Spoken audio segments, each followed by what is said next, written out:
Sir আজকে তো মাছের আর মাংসের বাজার করা লাগবে, স্টক তো শেষ। কি করছ রে? ফ্রিজে যে মুরগির মাংসগুলো আসছিল ওগুলো শেষ হয়ে গেছে।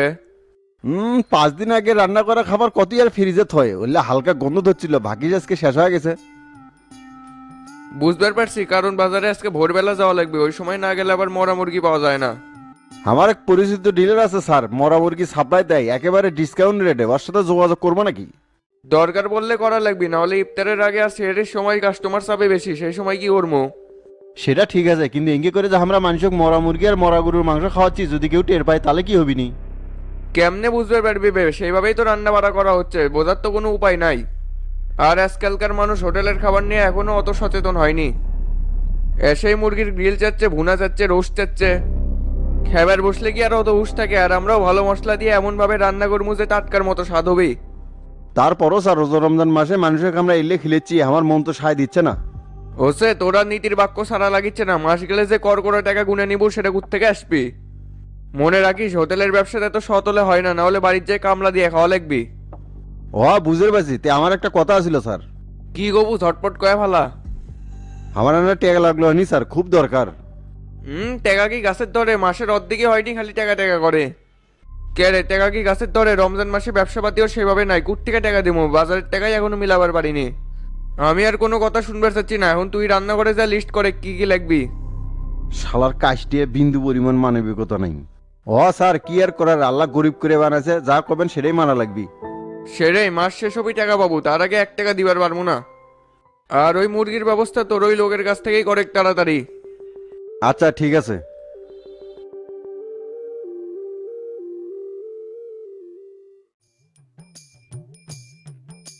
কেরে মুকুল, কি খবর?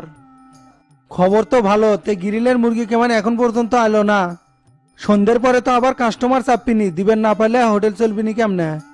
অত চাপ লওয়ার কিছু নেই, ম্যানেজারের সাথে এই ব্যাপারই কথা কয়ে এলাম। রান্নাঘরত যায় এখন বাজারে লিস্ট করবো, বিকেলের মধ্যে তোর গ্রিল সাইজ মুরগি চলে আসবি। হরে এনা তাড়াতাড়ি পাঠিয়ে দি, সন্ধ্যের আগে আগে কাম শেষ কর্ম। আচ্ছা সেটা হবি নি, তে ভাবির কি অবস্থা, কেঙ্কা আছে?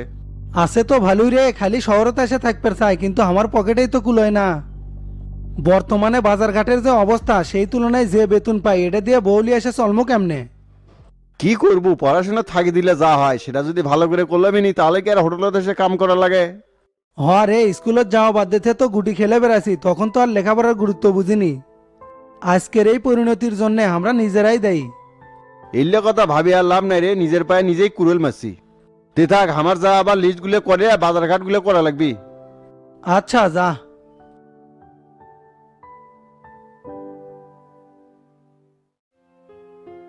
আসসালামু আলাইকুম।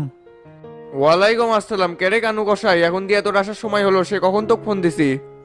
ওই যে আপনি গরুটার কথা করছিলাম না ভাই, ওটা কাটতেই তো দেরি হয়ে গেল।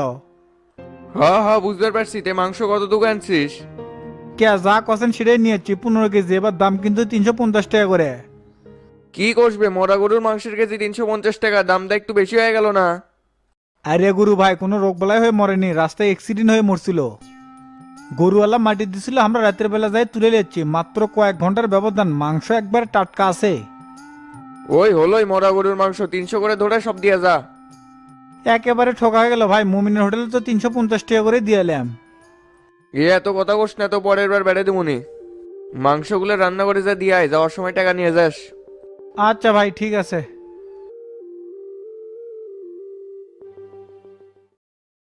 1000, 2000, 3000, 4000, 5000, 6000, 7000।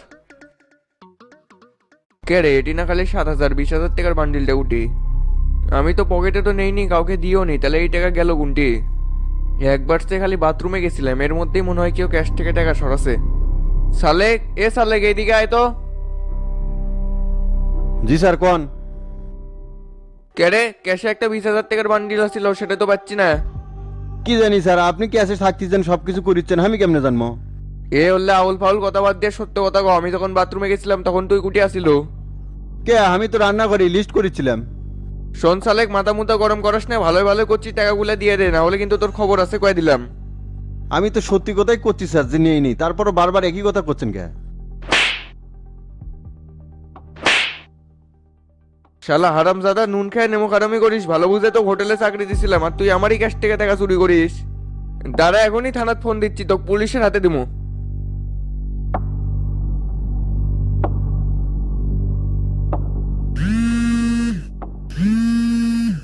হ্যালো, আসসালামু আলাইকুম। সদর থানার ওসি আজমল বলতেছি। ওয়ালাইকুম আসসালাম ওসি সাহেব, আমি সৌমিতা হোটেল থেকে বলতেছি। হ্যাঁ বলেন, কি সমস্যা?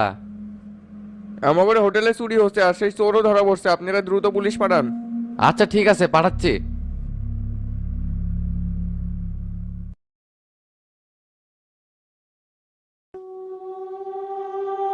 কেরে, যে হোটেলে কাম করে সে হোটেলে আবার চুরি করলো কিসের জন্যে?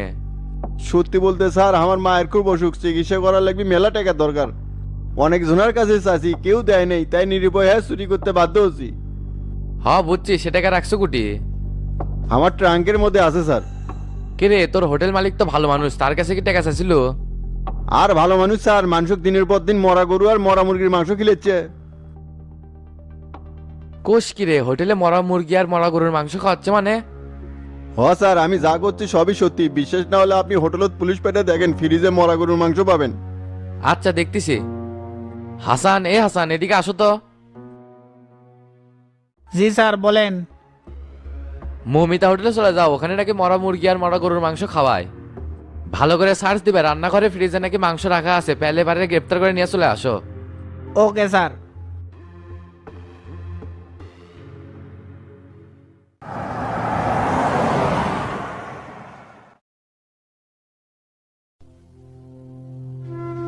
হাই রে, কি জন্য আমি এই ওষুধ ব্যবসা করবে গেছিলাম? ওডি ক্লাবের আশায় মানসিক মরা মুরগি আর মরা গরুর মাংস খাওয়াচ্ছিলাম, এই জন্যই আজকে আমার এই পরিণতি। এই জন্যই তো কয় লোভে পাপ আর পাবে মৃত্যু।